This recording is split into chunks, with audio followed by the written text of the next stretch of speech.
Donc bienvenue dans le tuto My Free Time. Alors pour quelques récaps, donc ici je pense que je fais le triangle, récursive, le TD récursive. Ici donc la correction des CC numéro 1, donc année 2017-2018, donc au mois d'octobre. Ça c'est bien. Donc voilà, aujourd'hui je prépare, donc je sais pas que j'ai préparé. Je fais donc chapitre 4 qui parle de pointeur, bon, avec des apps, applications, mais la chose la plus importante, c'est les pointeurs. Alors, c'est quoi un pointeur? Je ne vois pas en fait une définition exacte pour vous définir des pointeurs, mais c'est que moi je peux, déjà vous allez le voir, hein, une variable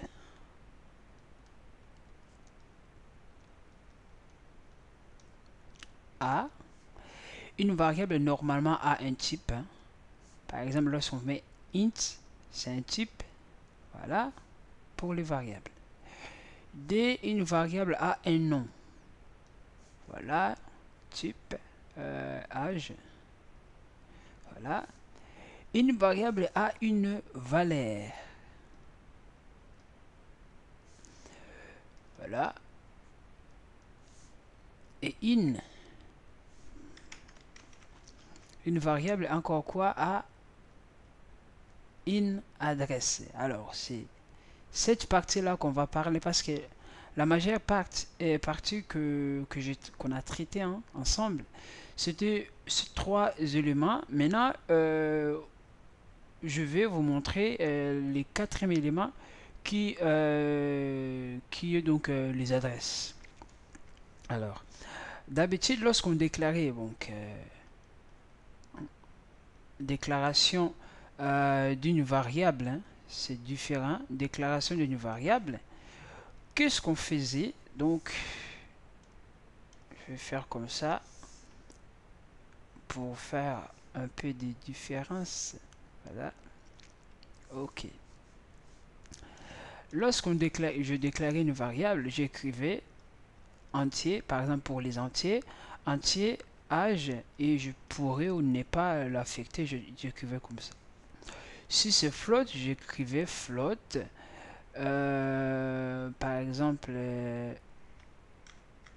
float abscisse égale à 5.1. On met point. Voilà, comme ça on est vraiment comme des ordinateurs. Si c'est caractère, je fais char.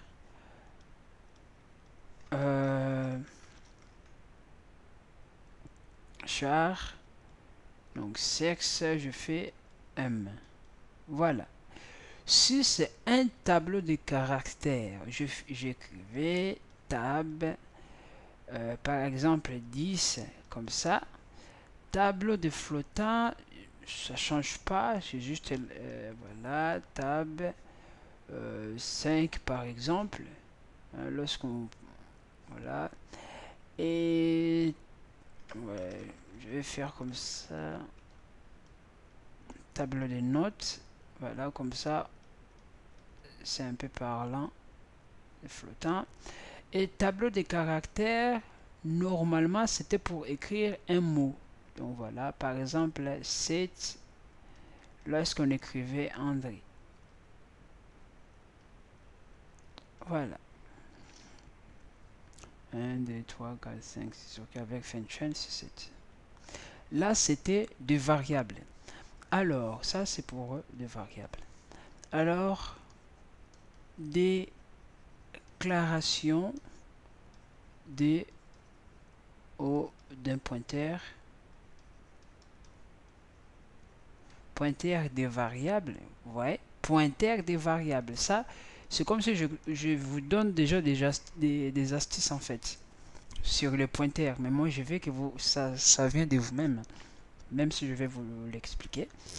Donc ici, pour déclarer une, voilà, pointeur par exemple, des entiers. Je fais entier, regardez très bien. Et là, pointeur, c'est étoile. Et là, je mets le nom des pointeurs, par exemple, âge. Voilà. Ou, je peux faire comme ça, entier, pointeur, âge. Là, je mets nil. Voilà. Alors, j'aimerais bien le faire directement sur... oh,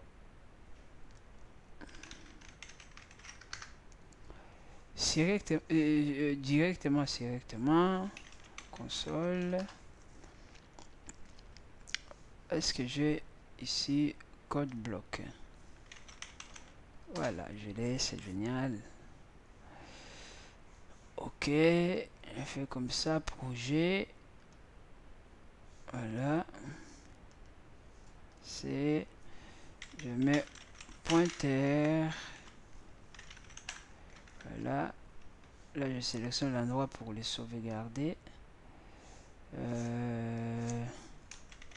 AlgoProg.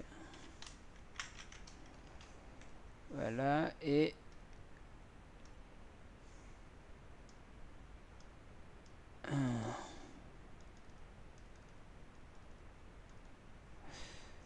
ok.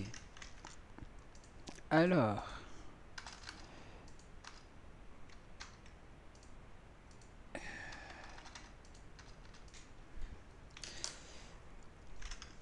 maintenant, regardons voir. Je fais comme ça, entier âge, je dis âge égale à 10. Voilà, point virgule. Je fais print %d âge. Print %d âge. C'est quand même bien de mettre les parenthèses. Voilà. Et voilà. Comme ça, c'est joli et c'est bien.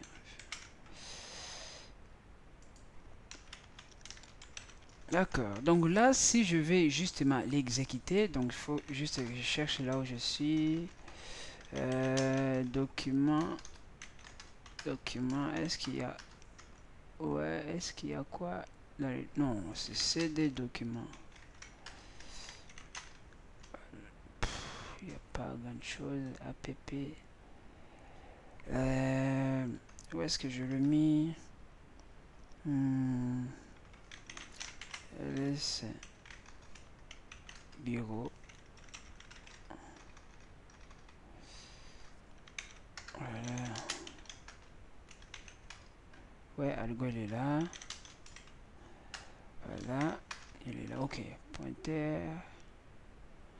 Ouais, il n'a pas le son extension, c'est pas bien du tout.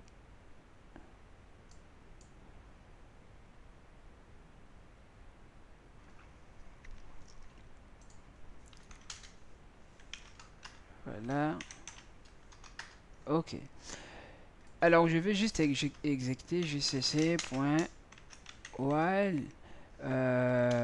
main. Main, il n'y a pas. Voilà qu'il est là. Et main. Cette fois-ci, c'est bon. Là, il me renvoie 10. Oh, je peux pas dépasser. Je vais juste faire comme ça. Ok, c'est bon. Ok. Là, il me renvoie. Voilà. Vas-y, agrandis. Il est timide, ce truc. Voilà.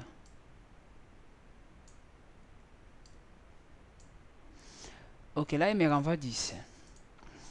Mais si je fais comme ça, entier, étoile, âge, voilà. Là, je fais P des âges comme pointeur âge. Et ici, je vais essayer d'afficher pointeur âge. Comme ça, page. Sauvegarder. Et là, je vais récompiler. Regardez qu'est-ce qu'il me dit.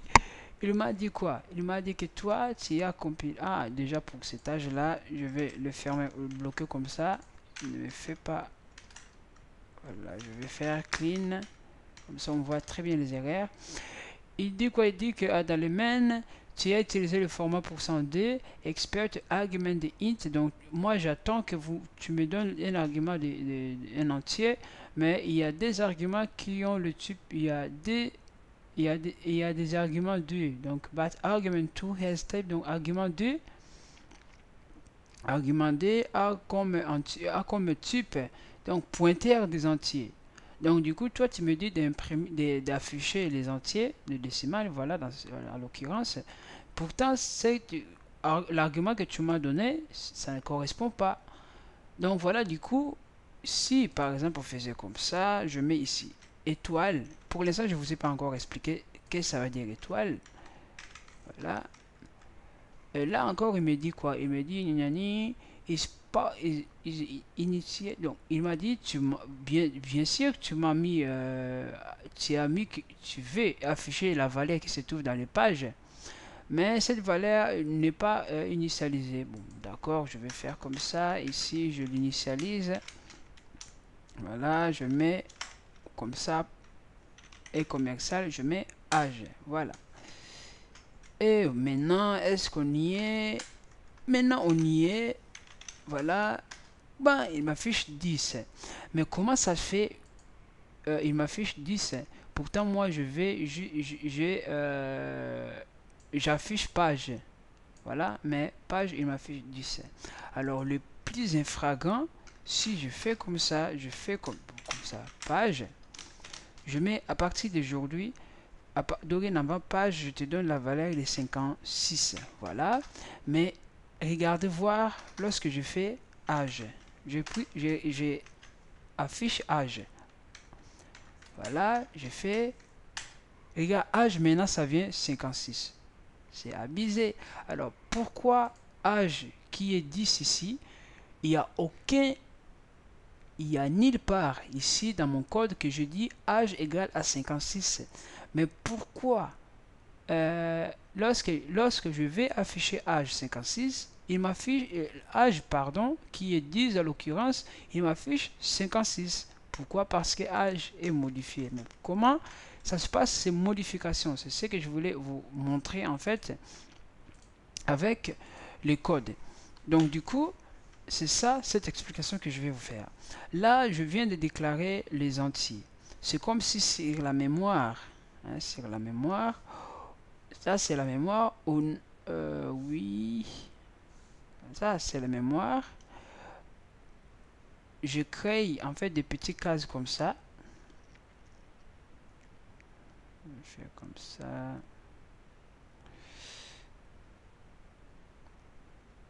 Ok.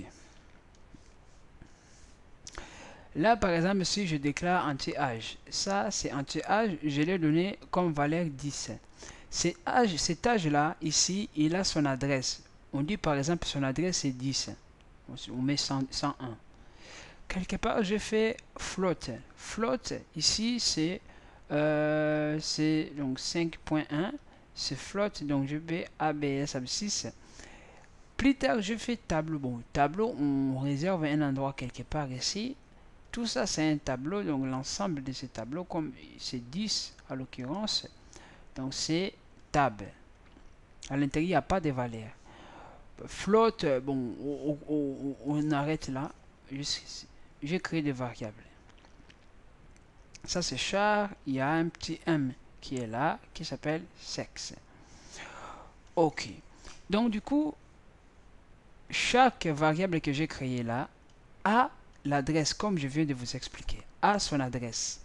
Alors, son adresse, nous, on veut modifier, pas modifier, mais on veut justement changer, toucher la valeur ou le contenu d'une variable à partir de son adresse. Je vais bien m'expécifier ou m'explicifier. Ça devient un peu explicite. Il faut que ça devienne explicite pour tout le monde. Je déclare par exemple A égale à 10. A, c'est le nom de variable. Le nom des variables, ça c'est le type de variable, ça c'est la valeur des variables. Mais l'adresse des variables, pour l'instant, on ne le voit pas. Il n'y a rien qui nous montre l'adresse de cette variable. Alors, si par exemple, je vais afficher l'adresse de cette variable A que je viens de créer là, ce qui nous permet à le faire, c'est cette cette opération-là, qu'on appelle pointer, qu'on a tellement beaucoup utilisé lorsqu'on faisait des scanf de quelque chose, par exemple des entiers, même des entiers, voilà. Ça, c'est pour les entiers en tout cas. On faisait comme ça, par exemple, n. Donc là, j'ai pointé. Ces n là, c'était une variable quelque part définie, déclarée. Donc lorsque je fais d, donc prends cette variable, tu le mets ici, c'est comme si je pointais à l'adresse de n. À l'adresse de n. Normalement, j'aurais pu faire comme ça, je sais pas, n et scan, et je sais pas, ça n'existait pas. Mais en tout cas, ça c'était l'idée qu'on fasse scanf d'une valeur comme ça. Voilà, on le met directement, on affecte la valeur par son nom, hein, la variable par son nom. Mais nous ici, dans les scanf, suivez-moi très bien, au lieu d'affecter la variable par son nom, nous, on l'a affecté par son adresse, avec le pourcent, et pardon, avec les exploits et commercial. C'est la même chose ici, selon mon explication, en suivant mon explication, pardon. Ici, pour avoir l'adresse de cette variable-là, qui porte le nom de A, il faut faire pour exploit A. Là, normalement, si je vais l'envoyer quelque part, il va me donner l'adresse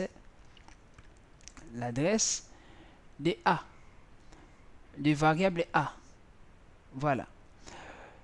Donc, je reprends maintenant dans mon explication. Là, j'ai créé des variables. Je crée juste les variables dans la mémoire. Mais comme ce ne sont pas, ce ne sont pas des pointeurs, pour modifier ces variables, comme moi je ne connais pas son adresse, qu'est-ce que je vais faire? Pour le modifier, je faisais par exemple comme ça, âge à partir de maintenant, qui est 18. Là, j'échange en fait le contenu de cette variable âge par son nom. Voilà. Mais ici, c'est différent. Ici, j'ai déclaré âge. Même comme ça, j'ai mis nil. Justement, lorsqu'on déclare une variable dans la mémoire, par exemple comme ça, vous allez le voir très bien ici, je pense. Ouais, je suis où? C'était vraiment le but qui a fait que je puisse ouvrir ce truc. Par exemple, je déclare cette variable âge. Il n'y a rien dedans. Là, je vais aussi l'effacer. Il n'y a rien dedans. Alors, si il me demande d'afficher cette variable, bon, ici, bah, il crée juste des confusions pour dire que voilà, ici, il essaie un peu de respecter les choses. Hein, voilà. Mais si je l'exécute ici directement, qu'est-ce qu'il va m'envoyer? Ici, il me renvoie 1. Hein, il me renvoie plutôt 0. Mais à la base, c'est pas ça. À la base, c'est pas ça. Imaginons, je fais âge plus 1, âge plus, je voulais dire. Hein. Si je mets plus 6, voilà, comme ça, plus.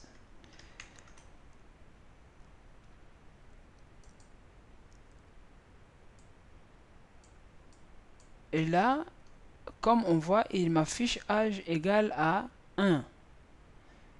Ben, déjà, là, je pense que ouais, c'est normal. Voilà, plus 6.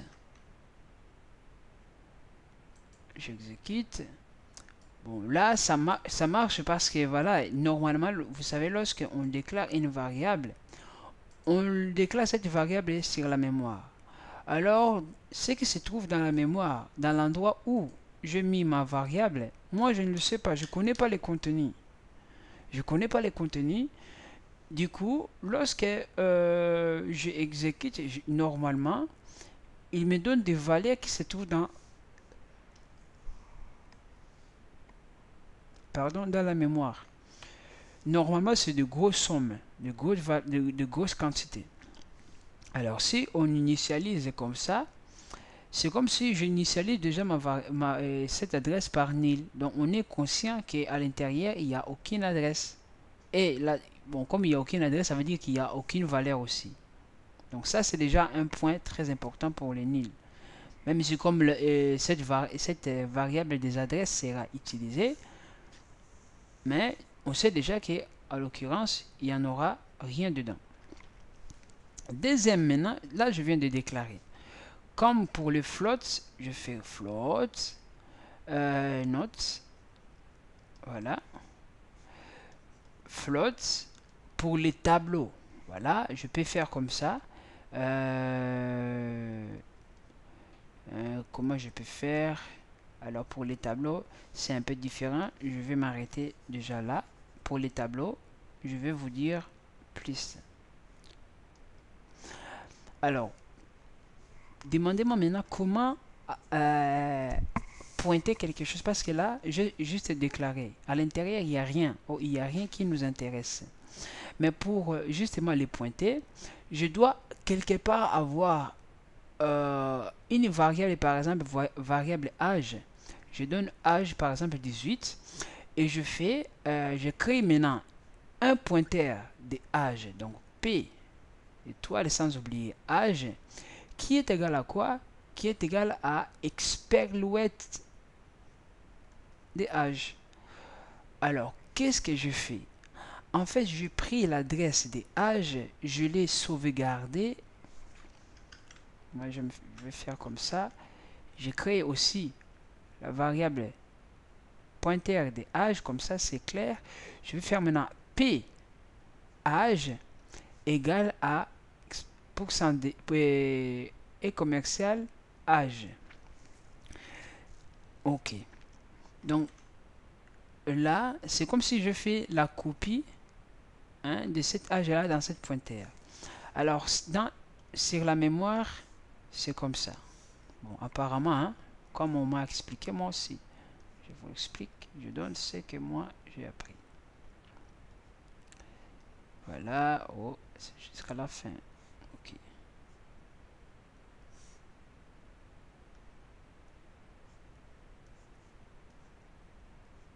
Ok. Donc, ça, on est vraiment sur la mémoire.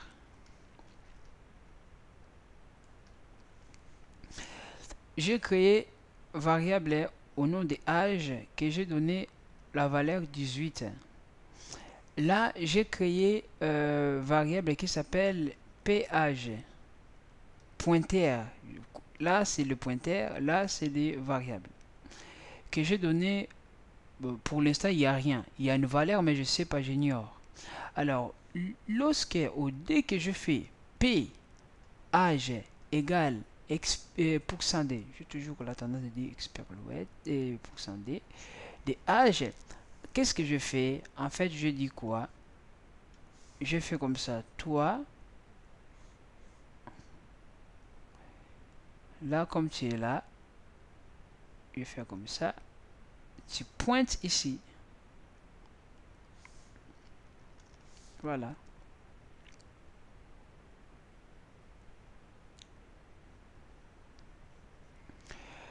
Alors, lorsqu'il pointe ici, ça veut dire quoi? Ça veut dire que c'est comme si il y a... C'est comme je fais la copie, là. La copie de cette case-là. Là. Là, si c'est le contenu de cette case. Bon, si j'écris 18, c'est vraiment des pipeaux, hein, je sais pas moi, de n'importe quoi. À l'intérieur, normalement, si l'adresse de ce truc-là était 101, ici, j'aurais 101.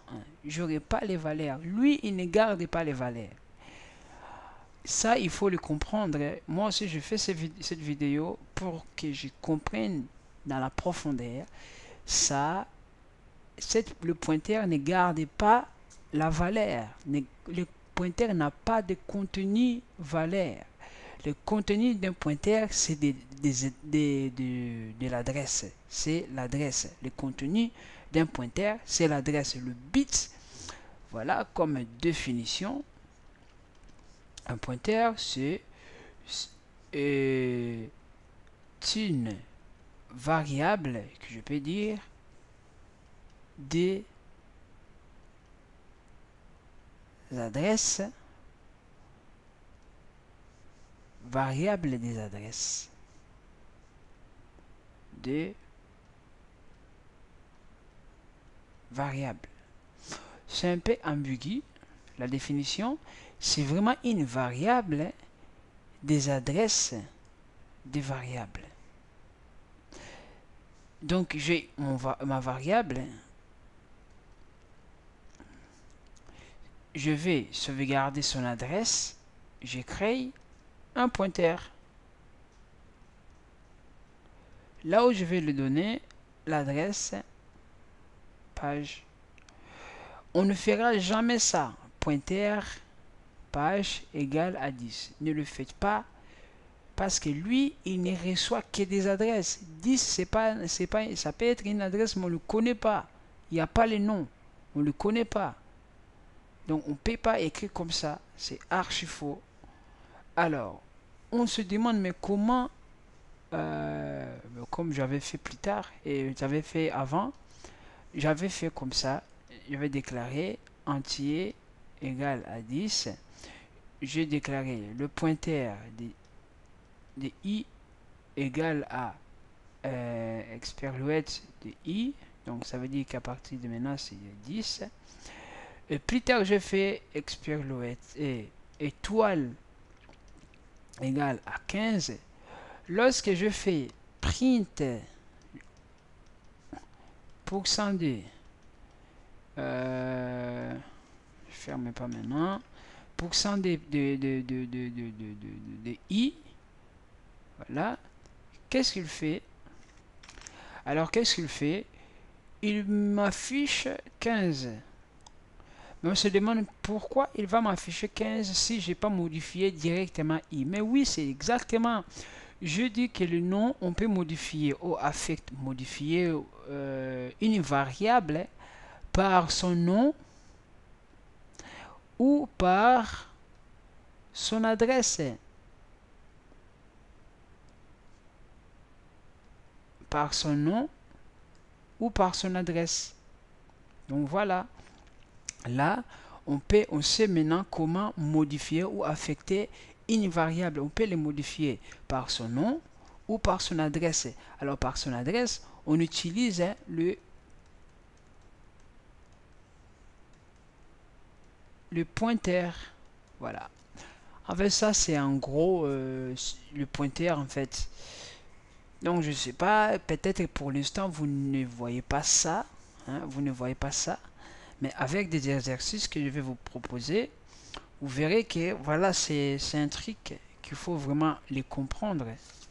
Voilà, c'est un truc qu'il faut vraiment les comprendre. Alors, je pense que vous avez noté qu'on a parlé des exploits et je parlais aussi de cette étoile là. Alors, je vais vous montrer les exemples vite fait. C'est de 28. Donc, à plus.